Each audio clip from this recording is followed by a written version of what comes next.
Donc en fait, c'est l'argent des Français qui part pour financer la retraite des Américains, des Canadiens, etc., au travers de la fameuse transition énergie. Donc c'est une sorte de racket généralisée. Ce système des énergies intermittentes est en train de saboter notre système électrique, saboter financièrement et saboter techniquement. La France est au bord du ravin sur la question de sa souveraineté énergétique et de la fiabilité de son système électrique. RTE vient d'avouer qu'en 2025, nous avions frôlé à 2 reprises des blackouts. Tous ces journaux bien pensants ne sont que les petits toutous de leurs donneurs d'ordre dont ils n'imaginent pas qu'en réalité, ils travaillent in fine pour des réseaux mafieux qui veulent manipuler l'information sur l'éolien.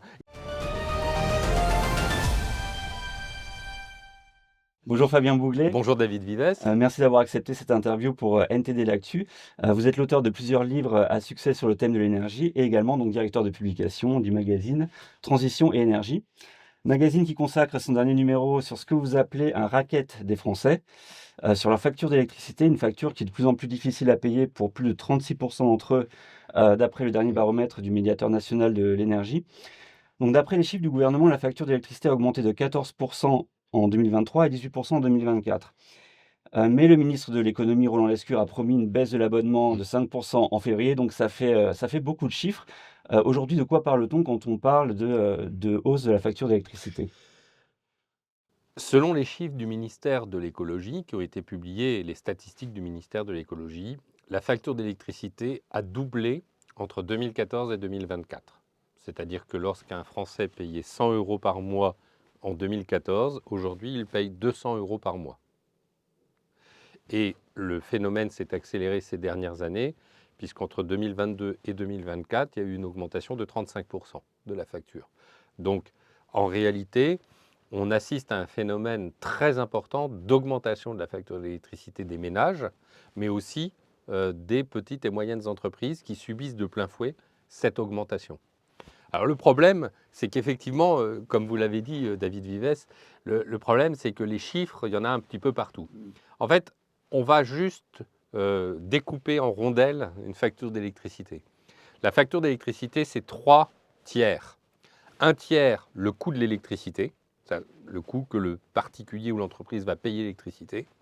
Un tiers, l'accise et les taxes, c'est-à-dire l'accise, c'est la taxe qui sert à financer les subventions aux éoliennes et aux panneaux solaires, au biogaz et tous les systèmes dits énergie renouvelable. Et un tiers pour l'acheminement et les réseaux électriques. Et donc, si vous voulez, la facture d'électricité n'augmente pas ces dernières années en raison de l'augmentation du coût de l'électricité, mais elle augmente en raison du coût des taxes sur les factures, ce tiers de taxes assises qui finance les énergies éoliennes et panneaux solaires, et du coût de raccordement et des modifications de raccordement. Alors évidemment, plus on développe les énergies intermittentes, plus on va devoir subventionner ce tiers qui pèse sur la facture d'électricité, et plus on va devoir modifier le réseau électrique et augmenter le coût d'électricité. Donc ce faisant, comme on a une multiplication depuis François Hollande par 3 du nombre d'éoliennes installées, par exemple, pour donner un chiffre, eh bien, depuis 2014, on a mécaniquement l'explosion de la facture d'électricité qui est due à l'augmentation des subventions aux énergies éoliennes et panneaux solaires qui augmentent à chaque fois qu'on installe une éolienne ou un panneau solaire supplémentaire et les coûts de raccordement de ces éoliennes au réseau. C'est extrêmement simple. Certains voudraient nous empêcher de le dire, mais c'est la réalité crue et la réalité terrible. Alors, comme le gouvernement prévoit de fixer la grande feuille de route de la politique énergétique pour les prochaines années, ce qu'on appelle dans un jargon technocratique la PPE3, ce qui veut dire programmation pluriannuelle de l'énergie, troisième étape, si je puis dire, pour les 10 prochaines années, eh bien là encore, cette PPE3 prévoit une augmentation du nombre d'éoliennes et de panneaux solaires, et donc on anticipe, selon les chiffres de différents spécialistes et de personnes qui sont membres du conseil scientifique du magazine Transition Énergie, on envisage une augmentation nouvelle, doublement de la facture d'électricité d'ici 10 ans, hein, avec de l'ordre de 300 milliards d'euros de coûts, coûts de raccordement, coûts de subventions et engagements déjà pris au titre de ces éoliennes. Et comme finalement le gouvernement est incapable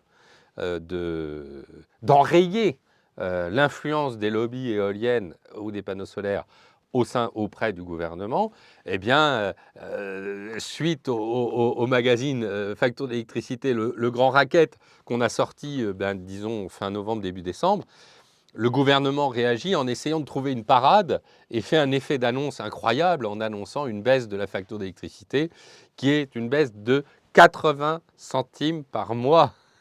80 centimes par mois. Roland Lescure a annoncé dans la presse que les Français allaient avoir une baisse de leur facture d'électricité de 10 euros par an en moyenne. Et pour les boulangers, de 200 euros en moyenne, c'est-à-dire de l'ordre de 15 euros, 15-16 euros par mois. Quand on sait qu'une facture et que les boulangers payent en moyenne entre 7 000 et 9 000 euros de facture d'électricité par an, je crois que le gouvernement est bien démuni. Mais pourquoi il fait ça? Il fait un effet d'annonce pour essayer de continuer cette fameuse politique de transition énergétique qui consiste à imposer des éoliennes et des panneaux solaires intermittents dans un réseau électrique puissant, stable, basé sur le nucléaire et l'hydroélectricité. Tant qu'on continuera dans cette voie, nous aurons inéluctablement une augmentation de la facture d'électricité. On sent bien qu'il y a un malaise au niveau de la communication du gouvernement avec cette PPE qui est prévue donc depuis 2023, qui ne cesse d'être reportée. Comment expliquer finalement les choix actuels du gouvernement? Déjà, on a un gouvernement qui a une véritable instabilité politique, qui n'a pas de majorité parlementaire et qui se retrouve avec à la fois politiquement des partis politiques comme l'UDR ou le Rassemblement national et une partie des Républicains qui sont farouchement hostiles à la politique énergétique du gouvernement, avec également des partis comme Europe Écologie Les Verts ou le Parti socialiste qui est farouchement contre la politique énergétique parce que la politique énergétique du gouvernement est en même temps nucléaire et éolienne. Et donc, elle n'arrive pas à avoir une majorité sur ce sujet. Et en plus, eh bien, le gouvernement sent que l'information est en train de se diffuser. Et comme le gouvernement est très très proche du lobby des éoliennes ou des panneaux solaires, rappelez-vous, dans le précédent numéro 26 de Transition Énergie, on avait fait un dossier complet sur l'infiltration de l'État par la filière éolienne. Eh bien, du fait de cette infiltration, il y a un hiatus politique. Et en décembre 2024, avec 10 anciens dirigeants de la filière énergétique française, Henri Proglio, François Goulard, Hervé Macheneau, André Merlin, Xavier Moreno, Michel Rousseau, Bernard Accoyer, Christian Gérondeau, et j'en oublie, et moi-même, on était signataires d'une lettre. Nous dénonçons cette programmation pluriannuelle de l'énergie qui amène la France dans le mur. Nous sommes dans une situation d'extrême gravité. Je ne cesse de le dire, la France est au bord du ravin sur la question de sa souveraineté énergétique et de la fiabilité de son système électrique. RTE vient d'avouer qu'en 2025, nous avions frôlé à 2 reprises des blackouts. Donc, si vous voulez, la situation est très grave. Les anciens dirigeants de la filière énergétique n'ont de cesse que d'alerter le gouvernement. Le gouvernement est complètement soumis au biais cognitif du lobby des éoliennes et des influences étrangères souvent de ces filières. Et donc, bien, il y a un bras de fer considérable qui s'est tenu, on va dire, depuis décembre 2024 jusqu'à aujourd'hui, puisqu'il était encore question que le gouvernement publie à l'arrache la programmation pluriannuelle de l'énergie pendant les fêtes de Noël. Et on a réussi à empêcher cette promulgation. Donc la tension est très forte, mais la tension est très forte aussi parce que des patriotes, parce que des gens qui ont conscience des enjeux absolument gigantesques pour notre pays, ont conscience du risque. Il faut rappeler une chose fondamentale. Le système électrique du pays, c'est comme le sang le réseau sanguin et le cœur. Les réacteurs nucléaires, c'est le cœur du pays, et le réseau électrique, c'est le réseau sanguin. Si vous n'avez pas de système électrique fiable, puissant, sécurisé, vous n'avez pas de pays. Votre pays est à l'arrêt. Alors ça, c'est ce que veulent les décroissants. Ils veulent la tiers-mondisation. On sait très bien que là où il y a un puits et une abondance d'énergie et d'électricité, il y a une abondance et une croissance économique et une richesse du pays. Et donc, évidemment, outre ce qu'on vient de dire, il y a aussi l'idéologie décroissante derrière, avec des partis politiques, je pense à Europe Écologie Les Verts ou la France Insoumise, qui veulent la vénézualisation de notre pays. On en est là, hein, c'est-à-dire un pays pauvre. Et c'est pour ça que nous, on se bat. C'est pour ça qu'avec le Centre pour la recherche sur le mix énergétique et Éric Lézère, rédacteur en chef du magazine Transition Énergie, nous avons racheté le magazine Transition Énergie pour informer les Français et pour informer nos dirigeants, parce que l'heure est très grave. D'après une information que vous avez donc récemment publiée, la priorité de réseau qui est donnée aux énergies renouvelables se fera au détriment du réseau actuel et donc au détriment du nucléaire français. Est-ce que vous pouvez nous expliquer et est-ce que ce mix, renouvelable nucléaire est finalement impossible dans les faits? Oui, il est même impossible et il est très dangereux. Effectivement, nous avons publié sur le site de Transition et Énergie une interview exclusive d'André Palud. André Palud, il a été ingénieur dans l'ingénierie nucléaire et atomique pendant plus de 30 ans. Il a été directeur de centrale nucléaire, il a été au cœur du dispositif de la sécurité nucléaire. Il sait de quoi il parle. Ce n'est pas un idéologue, c'est un sachant, c'est quelqu'un qui sait comment un réacteur nucléaire fonctionne, comment on peut le modifier, comment il peut être soumis à des attaques. Et eh bien, il nous a accordé une interview exclusive compte tenu de la gravité de la situation. Pourquoi? Je vais expliquer en 2 mots. Dans le cadre de la programmation pluriannuelle de l'énergie, le gouvernement a demandé à EDF de lui faire un rapport sur l'impact de ce qu'on appelle la modulation du nucléaire sur le réseau électrique par rapport aux renouvelables. Et les conclusions seraient terribles. Les conclusions seraient terribles par rapport à la mise en danger de nos réseaux nucléaires. Et donc, le gouvernement veut passer en force la PPE3 avant la diffusion et la mise en public du rapport de EDF. Et c'est pour ça, d'ailleurs, que le syndicat, au travers de la voix d'André Palud, s'est exprimé, enfin plutôt André Palud du syndicat CFE Énergie, s'est exprimé pour alerter l'opinion publique sur cette gravité. Alors pourquoi c'est grave? C'est que, en fait, notre système, d'abord, le système électrique, il n'y a pas de réserve de système électrique. Ça, c'est vraiment très important. Il y a des réserves de pétrole, il y a des réserves de gaz, il y a des réserves de charbon, mais il n'y a pas de réserve d'électricité. Donc, en réalité, l'électricité, c'est une capacité de production d'électrons et de diffusion d'électrons. Donc, le système électrique, il est fondé sur la production d'électricité et la consommation. On doit mettre en face la production d'électricité et en face la consommation. Si on a trop de production, on a un risque de déséquilibre par rapport à la consommation, blackout. Si on a trop de consommation et pas assez de production, on a un déséquilibre, blackout. C'est ce qui s'est passé en Espagne. Le problème, c'est que le nucléaire en France, le système électrique a été basé par le plan Messmer de 1974 sur du nucléaire couplé avec de l'hydroélectricité. Donc on a eu beaucoup de réacteurs nucléaires. Donc ces réacteurs nucléaires, ils produisent en base. Ils ronronnent, si je puis dire. Et jusqu'à présent, on les faisait légèrement évoluer parce que la nuit, on a moins besoin d'électricité. On les faisait évoluer un petit peu la nuit. Donc c'est ce qu'on appelle le suivi de charge. Le suivi de charge, c'est on fait baisser la production, on la fait augmenter. Le problème, c'est que notre système qui est basé sur le nucléaire et les barrages hydroélectriques, donc les barrages, pareil, si on a la base, on laisse les réacteurs nucléaires produire l'électricité. Et puis si on a un pic de consommation par exemple l'hiver, actuellement on est en plein hiver, on va activer les réserves d'eau pour ajouter de l'électricité dans le réseau. Le problème, c'est que tout notre réseau électrique en France a été construit par ce système-là. Hydroélectricité, nucléaire et un petit peu de gaz et de pétrole ou de charbon lorsqu'il y a un pic de consommation extrême.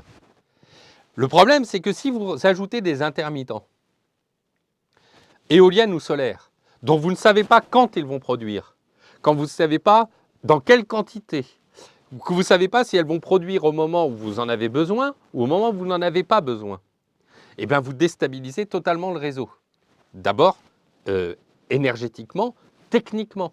Et ça, c'est ce que dévoile André Palus en disant, le problème, c'est que qu'on ait un petit peu d'énergie intermittente, ça ne pose pas trop de difficultés, mais si on continue dans la voie de développer tel qu'est prévu par la PPE 3, s'il y a un déversement, on va assister, et il utilise ce terme, à l'autodestruction de notre système électrique. Donc ça, c'est le premier point. Le deuxième point, qui est fondamental, c'est que RTE s'est enorgueilli d'avoir des exportations considérables. Sauf que ce qu'on ne dit pas, c'est que en réalité, dans nos exportations, il y a beaucoup d'exportations d'énergie d'origine énergie intermittente. Et on vend au prix de marché, à 50 € le mégawattheure à peu près, de l'électricité qu'on achète 91, 200 pour l'éolien en mer et 200 pour les panneaux solaires. Donc on est en train de vendre au prix de marché à nos voisins de l'électricité qu'on a achetée à prix subventionné aux exploitants éoliens. Donc vous avez non seulement une perturbation technique de notre système énergétique, mais vous avez également une perturbation terrible économique sur notre système énergétique. En deux mots, ce système des énergies intermittentes est en train de saboter notre système électrique, saboter financièrement et saboter techniquement. Et c'est ça qui est au cœur de l'interview et c'est le cœur du sujet du rapport d'EDF qui doit absolument, et je demande solennellement au gouvernement de publier ce rapport, parce que ce rapport, il est un enjeu majeur, pas pour la filière nucléaire, il est un enjeu majeur pour les intérêts fondamentaux de la nation, car l'énergie constitue un intérêt fondamental de la nation. Il n'y a pas de raquette sans racketteur. Et dans ce cas, en fait, ce n'est pas forcément l'État lui-même qui est notre bourreau, puisque l'État se porte d'ailleurs garant auprès des investisseurs du prix d'achat de l'électricité. Donc, les profits nets après impôts versés aux opérateurs ou à leurs actionnaires peuvent atteindre jusqu'à 30% du chiffre d'affaires. Dans certains cas, un projet éolien peut atteindre près de 400 fois la mise de fonds initiale de l'opérateur. Donc, ces profiteurs sont, comme vous le dites, des exploitants et les exploitants et les investisseurs qui gèrent ou financent les parcs éoliens. Et donc, vous citez notamment le fonds d'investissement américain BlackRock. Donc, Notamment. Si on veut résumer, donc l'État fixe les règles, les Français payent et BlackRock en poche, c'est comme ça que ça se passe? En fait, si vous voulez, vous avez un système, Angela Merkel en avait parlé, vous avez d'abord un système où dans les années 2000, on a donné la subvention de 81 € le mégawattheure pour les éoliennes terrestres, et on a commencé à enrichir des personnes, puisque avec 81 € le mégawattheure, moins le prix de marché, c'est la subvention qui est facturée sur la facture d'électricité des Français. Donc on prend dans la poche des Français. Pour bien comprendre le mécanisme, hein, la subvention est versée à l'exploitant éolien en prix garanti. Prix garanti, ça veut dire que quelle que soit la production, quel que soit le prix de marché, il touche 81 € le mégawattheure. Ce 81 € par des clauses d'augmentation de l'inflation est passé à 91 €, puis à une centaine d'euros. On va dire qu'aujourd'hui, la moyenne, selon la Creux, c'est proche de 100 € le mégawattheure pour les éoliennes terrestres. Et vous avez 50 € le prix de marché moyen du prix de marché d'électricité. Cette différence est prise sur la facture d'électricité des Françaises, dans la part assise. Ça, toute subvention combinée, compte tenu de la baisse du marché, les parlementaires ont évoqué 13 milliards d'euros. 13 milliards d'euros, la somme des engagements de service public d'électricité, c'est-à-dire le financement de ces subventions. 13 milliards d'euros. C'est énorme, c'est considérable en 2026. C'est passé de 10 milliards à 13 milliards compte tenu de la baisse du marché. Ensuite, les exploitants éoliens reçoivent l'argent. En général, les sociétés filiales sont filiales de sociétés holding qui sont au Luxembourg en général. Donc, en plus, les bénéfices remontent dans des sociétés luxembourgeoises qui ne payent pas leur impôt en France. Donc on remonte les bénéfices dans les sociétés luxembourgeoises. Et en général, les sociétés luxembourgeoises appartiennent à des fonds d'investissement, des fonds de retraite canadiens, américains ou autres. On a même des sociétés japonaises ou chinoises. Et donc en fait, c'est l'argent des Français. On parle d'argent, on a tellement de mal à financer la retraite. Vous imaginez les 13 milliards, ce qui permettrait de financer pour la retraite des Français? Donc en fait, c'est l'argent des Français qui part pour financer la retraite des Américains, des Canadiens, etc., au travers de la fameuse transition énergie. Donc c'est une sorte de racket généralisée parce qu'aucun citoyen ne peut y échapper parce que tout le monde aujourd'hui a une facture d'électricité. Donc c'est considérable. C'est d'ailleurs pour ça que dans le magazine, on a titré le grand racket. C'est absolument gigantesque. C'est-à-dire qu'après, une fois que vous avez mis en place un système comme ça, vous avez un cercle vertueux, c'est qu'avec l'argent que vous avez récupéré, eh bien vous pouvez financer des lobbyistes, vous pouvez corrompre, vous voyez, vous pouvez mener des opérations d'influence, vous pouvez financer des médias, vous pouvez faire de la publicité, vous pouvez ensuite faire un lobbying pour maintenir cet avantage. Et il y a tellement d'argent en jeu qu'évidemment, la propagande pro-éolienne et pro-panneaux solaires est considérable. Et c'est David contre Goliath. Et notre réseau de résistance énergétique vise justement à remettre de l'ordre dans ce système. Et nous sommes nombreux. Nous sommes nombreux et nous ne lâcherons pas. Vous évoquiez un cas intéressant dans le magazine, un journaliste italien, donc Mmh. Sigfrido Ranucci, qui a été cible d'un attentat à la voiture piégée en octobre dernier. Tout à Il fait. travaillait sur les liens existants entre la mafia La Nante Greta, très et la exactement. filière éolienne. Donc des liens qui ont été également exposés par, Europol, et donc les médias français ont rapporté cette affaire, en caviardant un petit peu donc les raisons de cette attaque. Et ils ont passé sous silence l'objet de l'enquête de ce Oui. journaliste.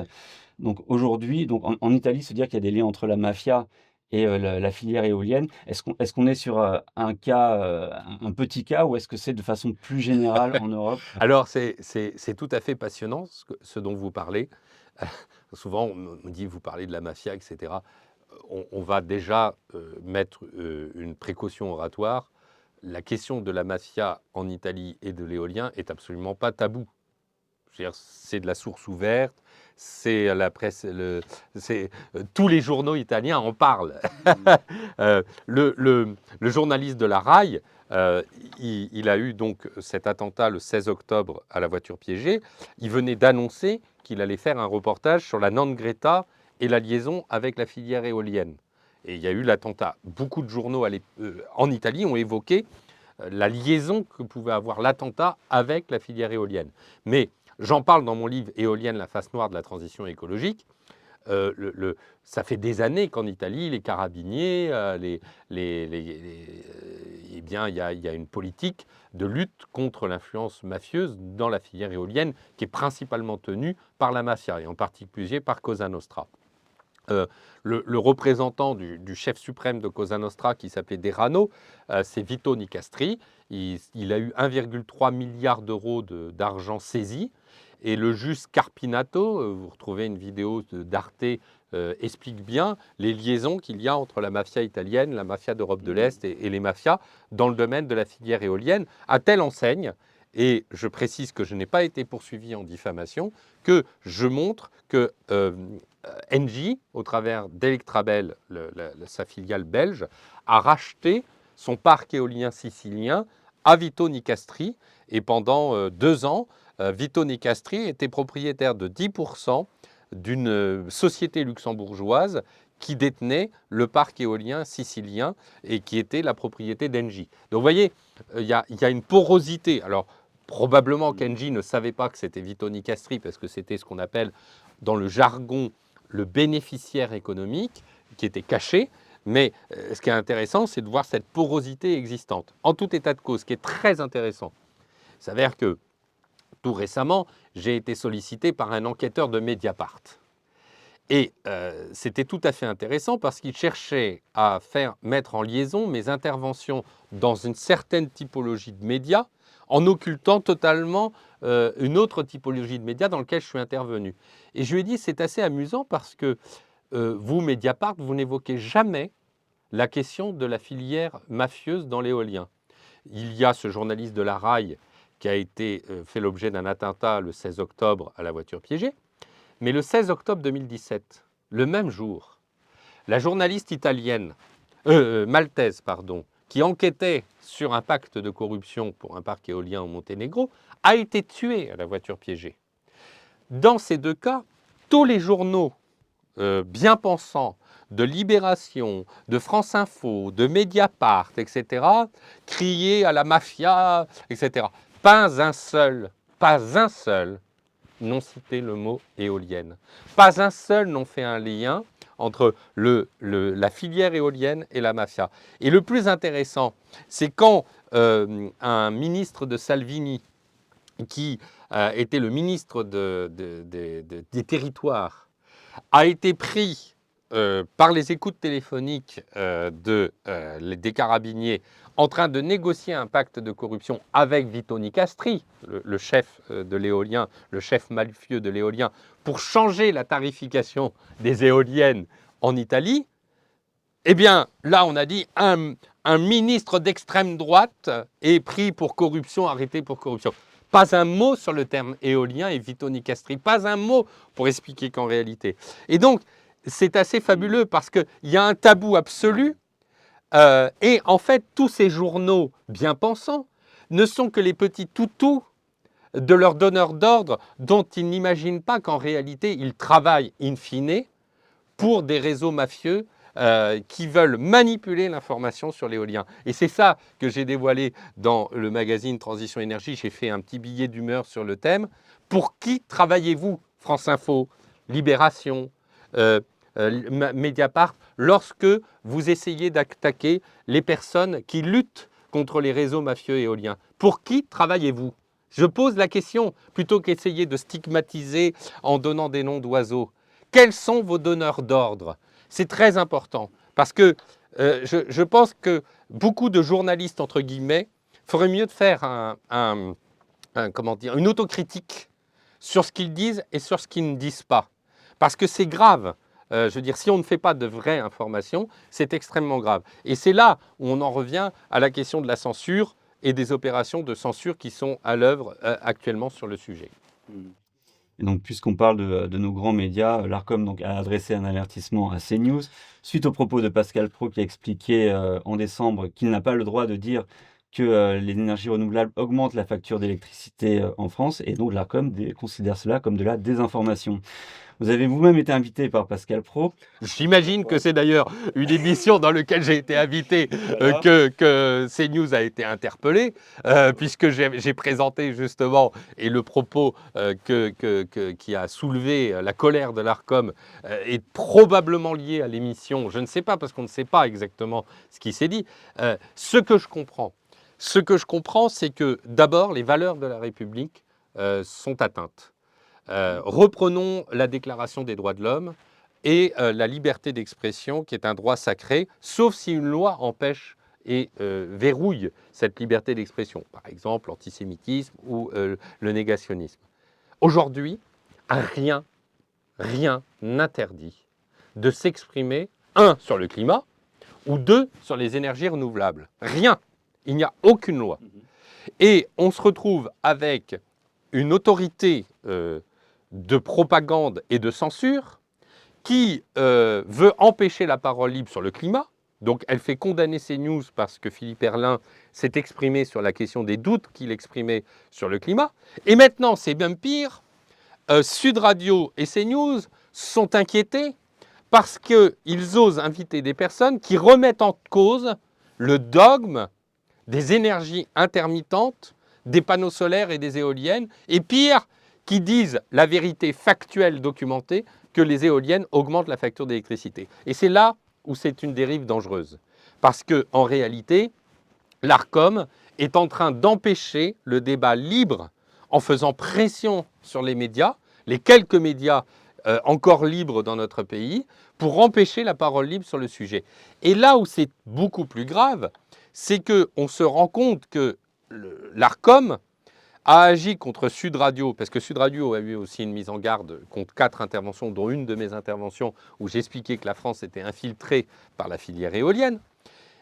Ça, on n'aurait pas le droit de le dire non plus. Alors, ils jouent sur les mots, ils disent, c'est pas que vous n'avez pas le droit de le dire, c'est que vous auriez dû vous opposer, vous auriez dû réagir. C'est-à-dire que vous n'avez pas eu... Alors, attendez, le journaliste chez qui on est invité devrait donner des éléments qui remettent en cause ce qu'on dit. Ben, chacun s'exprime et après, il peut demander des éléments complémentaires. Donc, en fait, au travers de ces décisions, l'objectif, c'est de bâillonner la parole libre. Et le plus intéressant, c'est que ces plaintes qui ont été réalisées auprès de l'ARCOM sont réalisées par Cota Climat. Et Cota Climat est une officine qui est surtout, qu'on découvre, qui est financée par la filière éolienne.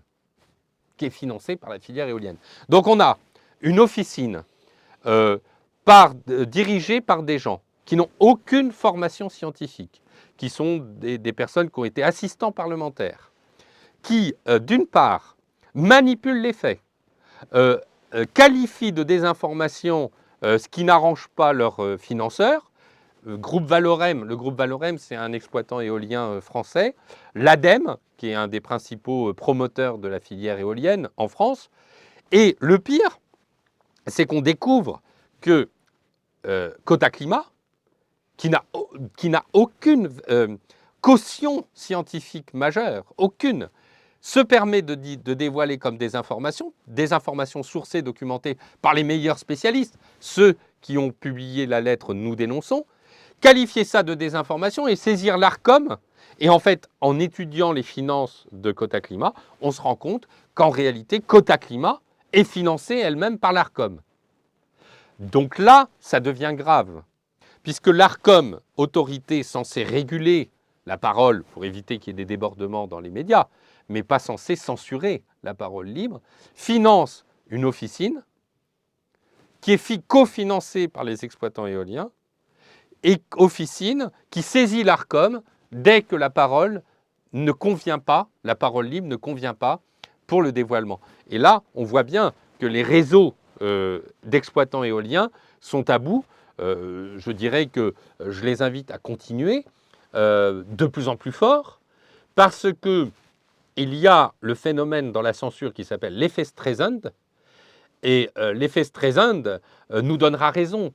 C'est-à-dire que plus ces gens-là essaieront de nous censurer, plus l'information libre sera diffusée. Parce que quand vous voulez censurer, c'est que vous n'avez plus d'arguments techniques, scientifiques, de vérité qui permet de contrebalancer. Et vous voyez, c'est là où on en est. C'est que la guerre de l'énergie, que j'ai dévoilée dans mon livre « Guerre de l'énergie au cœur du nouveau conflit mondial », est en train de se transformer en guerre de l'information. Et 2026 va être une guerre de l'information.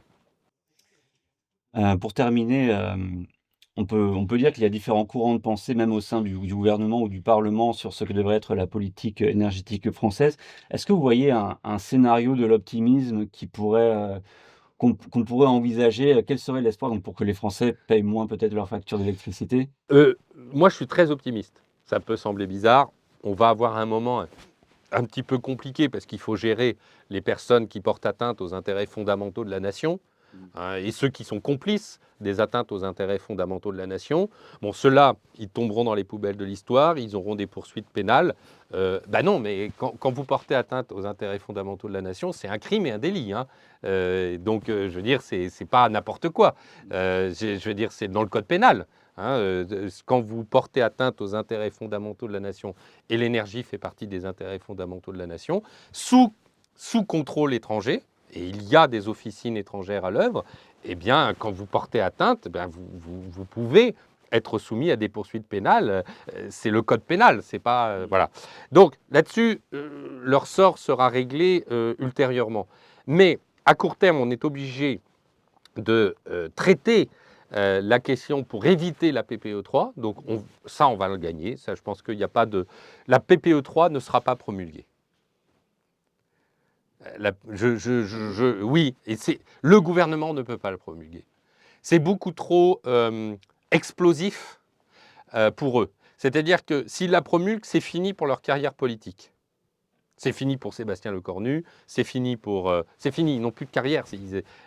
Ils vont tellement à l'encontre des intérêts de la nation, c'est tellement visible aujourd'hui qu'ils ne pourront pas la promulguer. Donc moi, je pense que la PPE3 ne sera pas promulguée. D'ailleurs, ça fait 1 an et demi qu'elle n'est pas promulguée. Alors j'ai beaucoup œuvré pour empêcher qu'elle le soit. Encore, ils voulaient le faire à Noël. On a diffusé une vidéo le jour du lancement de notre vidéo. Eh bien, ils ont obtempéré en disant « nous ne promulguerons pas la PPE3 ». Et les alertes d'EDF et les alertes d'André Palus sont un signal extrêmement fort au gouvernement. Vous ne pouvez pas promulguer une programmation pluriannuelle de l'énergie qui remet en cause notre système électrique. Ça n'est pas possible. Vous ne pouvez pas le faire pour des raisons politiques, mais pour des raisons techniques et pour des raisons géopolitiques. Vous ne pouvez pas participer à un sabotage de notre système électrique. Et vous ne pouvez pas, par idéologie, détruire la France. Ce n'est pas possible. Donc, la programmation pluriannuelle de l'énergie, telle qu'elle est rédigée là, ne sera pas promulguée, en tout cas avant les élections présidentielles de 2027. Ensuite, pour moi, la programmation pluriannuelle de l'énergie, elle se limite à 3-4 lignes. La première, arrêt immédiat de toute énergie intermittente dans le réseau. Donc plus de construction. Gel des projets en cours. Gel des projets futurs. Démantèlement progressif des énergies intermittentes. Rétablissement de la priorité de réseau du nucléaire et de l'hydroélectricité. Suppression des subventions des éoliennes et des panneaux solaires. Et accélération immédiate de la construction de nouveaux réacteurs nucléaires et du développement de l'hydroélectricité. Et on peut rajouter un plan lié à la géothermie. Voilà, c'est tout simple. Et puis construction d'une ou 2 centrales à gaz. Et puis, donc ça, c'est le programmation pluriannuelle de l'énergie. Donc c'est assez simple. Et puis, on traite la problématique du marché européen de l'électricité. Il y a un dernier combat sur lequel il va falloir absolument œuvrer, c'est que là, juste avant Noël, la Commission européenne vient d'annoncer un grand plan un coup d'État énergétique en disant que désormais, la question du réseau européen de l'énergie relèverait de la Commission européenne et non plus de la souveraineté énergétique des États membres. Et là, c'est très très grave ce qui est en train de se passer et donc il faut aussi régler le problème vis-à-vis de l'Union européenne, vis-à-vis du marché européen de l'électricité. Mais ça, ce n'est pas la programmation pluriannuelle de l'énergie. Donc à court terme, il faut d'urgence traiter le problème des énergies intermittentes, relancer le nucléaire, mais en actes, pas simplement en mots, relancer la recherche sur les réacteurs à neutrons rapides. Donc il y a plein de choses à faire. Moi, je discute avec des salariés, avec des collaborateurs de la filière nucléaire, où nous avons l'élite mondiale du nucléaire. Nous avons l'élite mondiale des soudeurs. Alors oui, comme on a arrêté, on en a un peu moins, eh bien on va former des gens.